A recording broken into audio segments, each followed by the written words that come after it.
Hey you guys, I'm sorry it's been forever. I hope you can forgive me.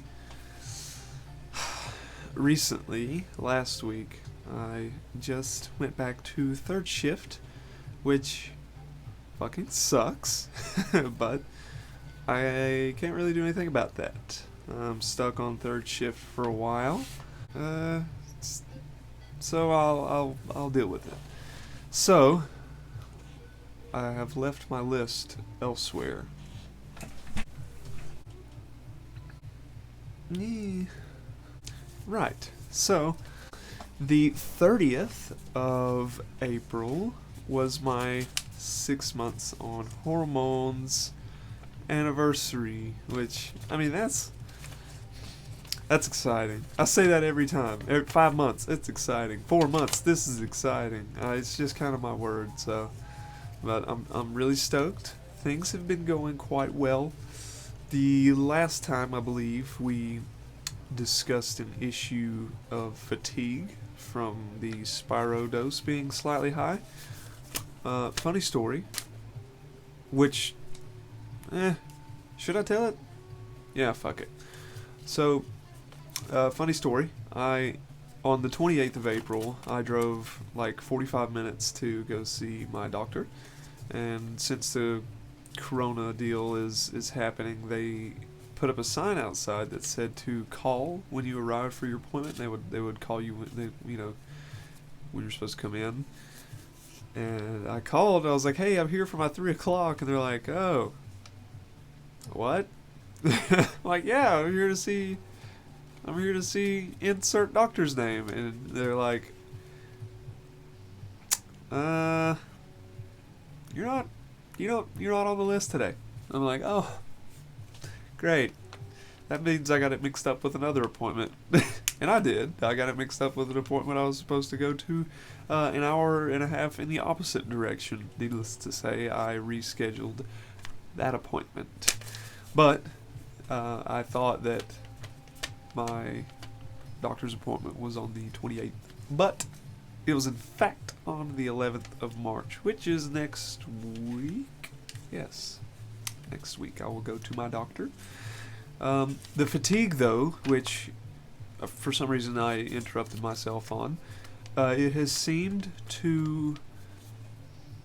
I guess it subsided. I got used to it. I guess I don't know. Like for a good month and a half, I was dealing with some pretty bad fatigue. I would just feel so exhausted for no reason. I would sleep a great 8 hours. Rest fully, not even wake up to pee, which is surprising because Spyro is the diuretic. It's gotten a lot better, at least until like a week ago, whenever I started third shift again. So I got used to it. I guess it just started, you know, I don't know why. I don't know why, but I stopped getting so tired for no reason. If your T levels are too low, then obviously you're gonna feel that perpetually until you fix it. But I still take the same dose, so maybe it was just like a kind of a shock kind of thing. Like I went up in the dose, and my body was like, "Whoa, it's a lot of Spyro, guys." So it got used to it or something. Maybe I don't know, but we're here to speak about the things that I've noticed so far at 6 months. And that is what we will do. Oh, and I apologize that my usual backdrop has been infiltrated by another television and an old school PS2, which, as you can see, I was playing Gun, which is a great game. I just didn't realize that the memory card that I have for my PlayStation 2 was a PlayStation 1 memory card, so I couldn't save any of my progress. Whatever. I'll have to pay the whopping $5 for a PS2 memory card next time I'm out. But anyway, so I don't know if any of you who are on Spyro have experienced, like, if you had to hold your pee for a while, like an hour, past the point where you're like, "I really gotta go," and it's been like an hour after that. I did that one time because I had to, and my bladder hurts so fucking bad. I couldn't stand up straight all the way. I couldn't stretch out. Like, it just hurts so fucking bad. And my doctor asked me last time I saw her if that had happened to me yet, which it hadn't at the time, but now it has. And which it's very mysterious. I don't understand why. I guess it's because the bladder stretched beyond what it was designed to stretch to, which is not fun. I never want to experience that again. Hopefully I don't. I've just kind of been trying my best to use the bathroom when I can and not have to hold it for so long. It hasn't happened since then, which is good. I recently got a do-it-yourself wax-at-home kit, which is down here on the bottom of this shelf. But I did my arms, my belly, and my legs. I didn't expect this to happen. Like, I figured that when the hair grew back, it would be thinner, as in the actual follicles would be a little bit thinner and they would be blonde or something, which they were, but also I would say a good 50% of the hair on my legs just didn't grow back. Like, I could see the pores where the follicle would be, but there's just no hair there. And that was only after one waxing. I'm wondering if I wax again, if the effect will be like exponential, if it will just keep not coming back. Because, I mean, how amazing would it be to have perfectly smooth legs and not have to fucking shave? I don't know, but I noticed the same thing on my arms. I waxed my arms and only like half of the hair grew back, which I've waxed my legs and arms before, but it always grew back just violently. No holds barred, it grew back much faster. I would say it's been a good 3 weeks, and I'm just now getting to the point where I should probably shave. Which, 3 weeks for one waxing? That's amazing. But I've also noticed that right here, and over here, I've had some baby hairs growing in, and they've been growing for a while. I didn't mention it in the last 2 updates though, because I didn't really figure that they were part of the hormones for some reason. It just didn't really dawn on me that maybe the estrogen would be reversing some of the male pattern baldness that I barely experienced. Thank God. Wasn't balding. I pretended like I was, though, every time a hair fell out of my head. I was very dramatic about it. But they are growing back a lot. There's a lot of baby hairs up here, which is cool, and I love it, and you can make them look adorable if you take the time to do so. So I watched a video by, I think her name was, on YouTube, I think it was Minor Quebec. Really weird name, I don't get it. I guess, quarterback. Wow, that just hit me. I'm retarded. But anyway, she, also a trans feminine individual, has uploaded a few videos about hormones and how they have changed her life. And one of the things she mentioned was, like, whenever she was a guy, just like myself, when we would watch TV, if we missed 1 second, we would have to rewind it. If we missed one word, we would rewind it just to hear them say the full sentence. It doesn't matter what happens. If somebody walks in front of the TV, rewind it. If somebody calls you, rewind it. Like, that was me as well. And she said after the hormones that it didn't matter if somebody walked in front of the TV and started a conversation with her, she would have the conversation and then move on, and it wouldn't be like, oh my God, I have to rewind the show. Which is crazy because that's so weird. Like, what influences that? Why? What is it? Like, certain things just aren't deemed as important by your brain whenever you have estrogen flowing through your system? I don't know. I don't get it. But that also happened to me, which is really interesting. It's fucking psychological shit going on up here, and I love it. Playing on the psychological stuff happening, my empathy and compassion for other people has increased dramatically. Like, when someone tells me about something bad happening in their family, or just a anything really where you have the opportunity to show your friendship or your empathy and compassion. As I said, I've noticed that my cup overfloweth. I'm so, like, I'm connected to shit that I'm not connected to, basically. I feel what people say and what they experience. I almost vicariously experience it through them, so my emotions run wild with it. I haven't yet experienced bawling, crying over very small, innocent things yet. I hope it doesn't happen. Like, that just sounds not cool. But that hasn't happened. So I've noticed at 6 months that it's taken a while to begin, but the body fat redistribution has kicked into overdrive, and my hips and butt are growing at an ever faster rate.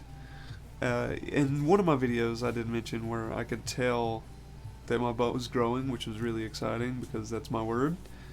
But now it's definitely noticeable. Like, there was a considerable lack of butt jiggle before, and now there is a considerable amount of butt jiggle. That's important to me. I want a really good booty. I want a great chest, which I'll touch on in just a moment. I know you guys are wondering.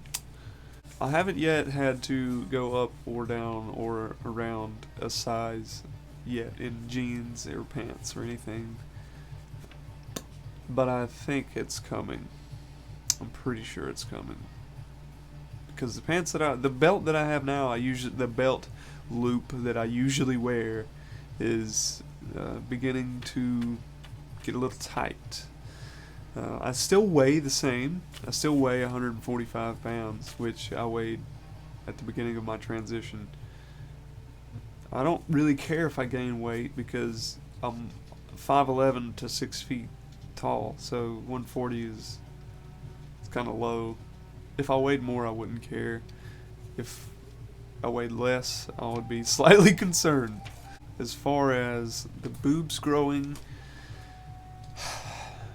they're growing, just fucking slowly, very slowly. They're barely bigger than they were last month, but they are bigger. And one thing I've noticed is they're filling out a lot around the bottom and the sides, much more than like the cleavage area or the top. I don't know what you call it, shoulder boob, I don't know. But the outer regions have grown considerably faster than the upper inner portion. Damn, I just had a point and I totally forgot. So the timeline for the boob growth that I've been compiling, I guess at this point, I'm just going to wait an entire year. I'm going to wait until my 1 year mark to upload that. It's been so long, and I haven't updated you guys on it, but they're growing. It's just so fucking slow. Painfully slow. Oh, I remembered the point. So, the glands that grow behind the nipple, usually it's the first thing that trans girls notice, is like there'll be a knot or like a ball or something firm behind their nipple. Mine has grown beyond the point of, it's almost like hockey puck size. Like, it's pretty considerable. And my left boob is bigger than my right boob by just a little bit. I can tell whenever like I grab it, but not when I look at it. They look identical, but I can feel like that gland that's grown is just so slightly bigger than my right one, which is fine. Asymmetry is all a part of life. Another point, before I started hormones, I used to have like a little bit of acne on my back. It wasn't bad, but they were there. And now I haven't had any pimples or zits or bumps on my back for months, and that has to be because of the hormones. I don't know why it would go away otherwise. I usually don't fight acne on my face either, which that's a blessing. I haven't had acne on my face for years. But the hormones have just made the skin so soft and wonderful. 6 months. I'm so happy that I made it this far. Like, it's only 6 months, but at the same time, it's like, it feels like a lifetime, but it feels like a blink of an eye. Like, I remember looking back to my 1 month video and being like, fucking A, I was so cringy. Like, I know in the future I'm going to look back at these videos, this one, and say the same thing. Like, Jesus, what was I doing with that makeup? But the first few videos I made were pretty awful. But I had to learn, just like everyone else. We all started from square one. And I guess it's all it's how you learn from your experiences, I suppose. Since the virus has been out, my laser clinic has been closed. I've been fighting an uphill battle with facial hair since that, because my appointment was scheduled for like a week after they had shut the doors. So I'm already like 3 months behind schedule. And that is so depressing, because I didn't anticipate how much hair would grow back. I thought that the laser like deleted the hair, but not so much. It just I don't know what it did, but I've got a lot more hair on my face now than I did after my 3rd laser session, because I haven't been able to get it zapped off. But as soon as it opens back up here in North Carolina, I'm not sure when that'll be. I'm sure there will be a waiting line for me to get my next session, but I will update you when that happens. Until then, I hope you are staying healthy, staying happy, and stay humble.